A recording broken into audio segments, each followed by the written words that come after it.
Brent Venables was not satisfied. He's saying that Oklahoma wants more. So in this video, I got Soonerscoop.com insider Josh McCuistion to talk about what more looks like in the wake of an early signing day. So first, Oklahoma fans, hit subscribe to the On3 Recruits channel. We're doing this thing 365 days out of the year, all recruiting, all the time. Hit subscribe. All right, let's bring on Josh McCuistion from Sooner Scoop. Josh, if we're talking about adding from the high school level, then there's two names that I could see Oklahoma having a shot at, and they're both committed to Texas A&M. That's five-star athlete Terry Bussey and five-star defensive lineman Dominic McKinley. But do you think that Oklahoma has a shot at these guys?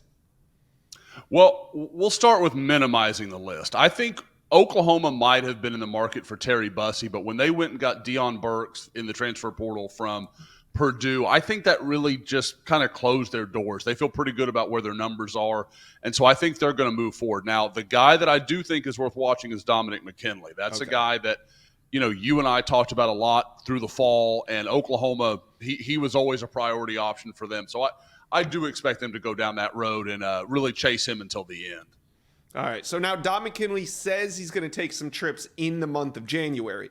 Do you expect Oklahoma to be one of the destinations that he makes a stop at? It's such an interesting choice because the things you hear him talk about are a lot of official visits. Gonna get out and see some places he hasn't really seen or hasn't used his official visits for. We know Oklahoma's already kind of played that card. So right. I think what I do think is interesting is if he makes it to Oklahoma, I think we know they're a very real contender in this thing. And the other problem for OU, and I brought it up several times, is that not only have they already used their official visit, but the other problem is Oklahoma's already sent Brent Venables in home. Like there's a part of me and some people that I've talked to that thinks that Oklahoma kind of thought maybe they could slide in the back door and get him to sign in December and kind of maybe pull off a real surprise win there. And that's why they sent Brent Venables in home in late December, or I guess in mid-December, right before the early signing period. But obviously that didn't play out. So I think Oklahoma's kind of got one hand tied behind their back a little bit. They don't have some of the big bullets to fire that some of these other programs may have. So we'll have to see where that goes. But I think there's a really good relationship there between he and Todd Bates. And, I think we also know that Oklahoma is more than willing to be competitive in the NIL game. So there are things that play for Oklahoma, but I think they, are certainly not where they want to be in this recruitment right now. Well, if we see things heat up between Dominic McKinley and Oklahoma, if Dominic McKinley shows up at Oklahoma, it could be a very good sign because it means that it's initiated by Dominic McKinley. It sounds like what you're saying, Oklahoma did kind of use all the tools in their toolbox already with the in-home, with the official. So if it is to further, it's going to be on Dom McKinley to do so. We'll see what happens. Now, the transfer portal, that is the other place that Brent Venables can go to add talent. So when it comes to the portal, what do you think are the Sooners' biggest needs still left to address? Well, Josh, this is going to shock you with all of our conversations over the last 6-7 months. There's going to be a lot of offensive line and defensive line work, here for Oklahoma. They already have several commitments. Most recently, Febechi Nwewu, whose name I will probably never get down properly, but big offensive lineman out of North Texas, was a freshman All-American. That was helped a lot by Seth Luttrell becoming Oklahoma's offensive coordinator, former North Texas head coach, recruited Febechi to North Texas. So I think there was a lot connecting that. Along the defensive line is where I think you're going to see more movement going forward. I think there's still one or two offensive linemen, but, you look at Oklahoma just on Tuesday, offering Caden Woolard, the defensive end from Miami of Ohio. They've also offered Albany's Ashton Junkaj, and I expect him to take a visit at some point, maybe after the first of the year.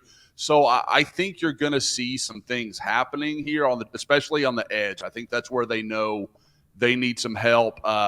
They're still probably, waiting for a few guys, like a lot of people kind of waiting to see what settles out of these last few days. But I do think almost exclusively what remains for them is along the line of scrimmage. Okay, so Oklahoma plays their bowl game on Thursday, 8:15 p.m., do you expect after the bowl game, is that when the action's really going to start to get heated up? I think it could. I mean, I think you're going to see a few more guys that will probably depart just based on, Brent Venables in his signing day press conference, it talked about 27 signees, which they have now, Yep. and the 28, which obviously is a reference to Dominic McKinley. And then he talked about roughly 10 guys in the portal. That means Oklahoma's still got to find 5, 6, 7 spots. So there are absolutely going to be some more moves that are going to happen. LV Bunkley Shelton, the former Arizona State receiver that transferred in, he's now headed back out. I wouldn't be shocked if there's a little more movement at receiver. There's still going to be some thinning of the herd. There's just no question. But I think Oklahoma's getting to where they want to be, where it's, maybe 7 guys, 10 guys. It's more in line with what Brent Venables wants to do with the portal, where it's really addressing needs rather than, just trying to fill up and really make that a big portion of your roster. All right. Well, Josh McCuistion, thank you for dropping by the Inside Scoop. It sounds like Oklahoma's still not done yet. A couple big targets left on the board. We'll continue to follow it. Thank you. Always enjoy it, Josh. Thank you for watching. If you enjoyed that content, be sure to subscribe to the On3 Recruits channel. We have a new page dedicated only to recruiting. Go ahead and hit that subscribe button right now.